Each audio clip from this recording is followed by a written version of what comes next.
আসসালামু আলাইকুম। আজকে চরবাঙ্গাবাড়িয়া সরকারি প্রাথমিক বিদ্যালয়ের শিল্পকলা তৃতীয় শ্রেণীর শিল্পকলা পরীক্ষা ছিল। শিল্পকলা পরীক্ষায় শিক্ষার্থীরা তাদের নিজ নিজ প্রতিভা ব্যবহার করে বিভিন্ন জিনিস তৈরি করেছে, হাতের জিনিস। আজকে তাদের সে জিনিসগুলো প্রদর্শন করা হচ্ছে। তো আমরাও দেখব যে কে কী রকম জিনিস তৈরি করেছে।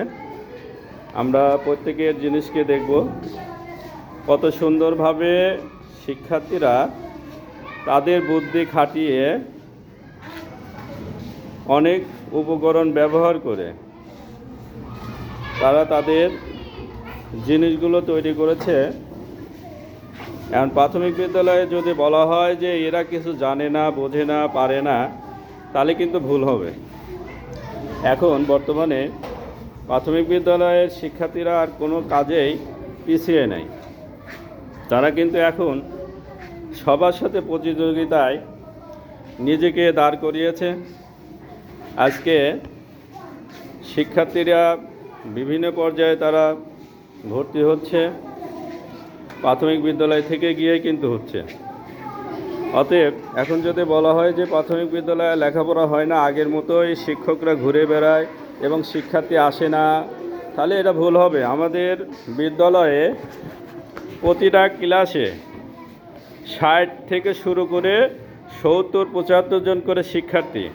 তৃতীয় শ্রেণীতে 68 জন শিক্ষার্থী রয়েছে, প্রথম শ্রেণীতে 70, দ্বিতীয় শ্রেণীতে 70, তৃতীয় শ্রেণীতে 60 এবং পঞ্চম শ্রেণীতে 55 জন শিক্ষার্থী রয়েছে। আমাদের বিদ্যালয়ে মোট 375 জন শিক্ষার্থী। তার বিপরীতে কিন্তু শিক্ষক মাত্র 7 জন।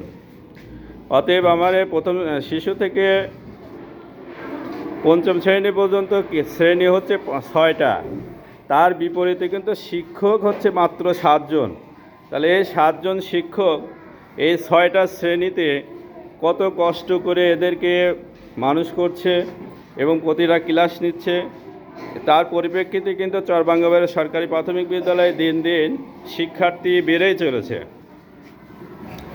এবং এদের কৃতিত্ব কিন্তু এরা ফুটিয়ে তুলছে।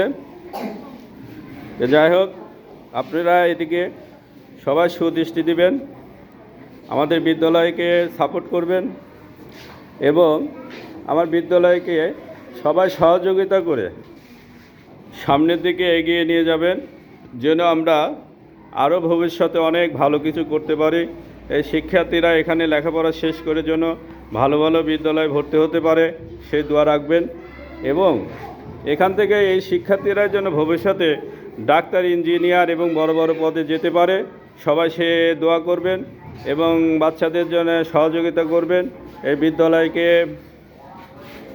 আরও সাহায্য সহযোগিতা করে পরিবেশটাকে ফিরিয়ে আনবেন। সবাইকে ধন্যবাদ। আসসালামু আলাইকুম।